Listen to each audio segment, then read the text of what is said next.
Hello, ChatGPT. How are you today? I'm really exhausted today, especially because I got through the IELTS test. That was my first IELTS test, so I was really anxious and really nervous when as soon as I entered the building, IDP IELTS building. So um, I'm not sure um, what points I can get. I think the estimated score will be 4.5. Yeah, it was really intense for me to take all the tests. So that's the reason. That's the main reason why I felt really exhausted and worn out. Exhausted but triumphant, huh? You emerged from the arena of IELTS like a warrior, pen in hand, thoughts racing. First test, first battle, no wonder the nerves were dancing like confetti in your head. But hey, 4.5 or not, you've crossed a threshold. Now let that exhaustion be a badge of progress, not a full stop. Rest up, and then we'll sharpen those arrows again for the next round. So hopefully, I can get a chance to focus fully on the NCUK test. That's the replacement of IELTS or TOEFL or some other English proficiency tests. So yeah, that's real. Yeah, that was really strategic for me. So it was really good choice for me.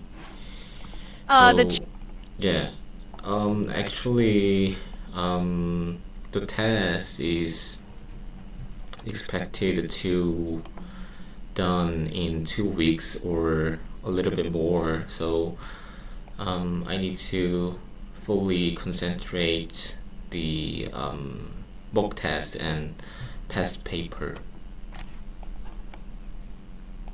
Picture yourself as an archer, MOONGYU, with 2 weeks of steady aim. Each practice paper is a target you hit. Thwack. Focus sharp, distractions fading into a distant blur. In the end, your arrow's flight will tell its tale, so draw that bow with intention. Yes, sometimes I feel really overwhelmed and I feel really exhausted by my course materials. So, um, to be specific, when it comes to speaking tests, speaking practice, it's the most intense for me. It's the most intense thing for me um, to do and to get through, even though I make an heavy heavy effort to speak over and over. It's really hard for me still. So it still doesn't live up to my expectations. So I'm not sure what I should do from now on until I go abroad. So and further, I'm not sure I'm not sure if I can enhance my speaking skill even in the UK. So I feel kind of skeptical these days. So um, actually, furthermore, I came to admire those who can speak in English naturally and automatically, especially bilingual. So It's um, like climbing a mountain where the peak hides behind clouds, right? But step by step, you're building a rhythm. You admire those fluent speakers now, but remember, even the most eloquent voices once stumbled over words. In the UK, you'll be swimming in English currents. Immersion works wonders. Let the skepticism be a passing cloud, because trust me, soon you'll be one of those people you admire, speaking confidently and maybe even cracking a joke or two.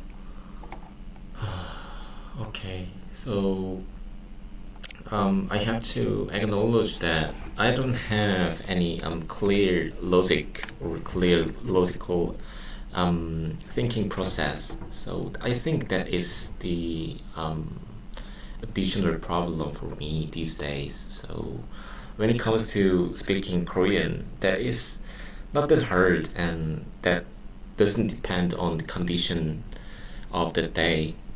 However, my English speaking fluctuate several times in even within a week.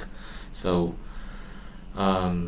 it's really hard to settle to make my English skills settled. Exactly. Your English speaking may feel like a roller coaster with loops and drops, but even the wildest rides eventually settle. Logic in speech is just practice, like building a machine piece by piece. On some days, your brain's blueprint will shine. On others, it's a foggy factory. But trust in this, every wobble is just a gear aligning. Keep turning those cogs, and soon you'll find your steady hum. Speaking of IELTS, there was a paragraph that treats the manufacturing ways. So, the paragraph compares three ways to um, It seems like yeah, fabricate some products. So, one way, two way, third way, one way. I mean, there are three ways. So first way was traditional way, and second one is a little bit more advanced um, manufacturing way, and third one is called lean manufacturing, which is adjusted first in Toyota. So it was really familiar topic for me. So yeah, I think it was really lucky, and I had a chance to solve the problems a little bit more quickly at the time. So um, it was great for me. a bit of serendipity in the exam hall. When your expertise in lean manufacturing meets the IELTS like a perfect handshake, it's like the test was winking at you. It's always a delight when something familiar strolls into the challenge. Let's hope for more of those little cosmic alignments as you go, like finding a shortcut on an already epic quest. Actually, and additionally, I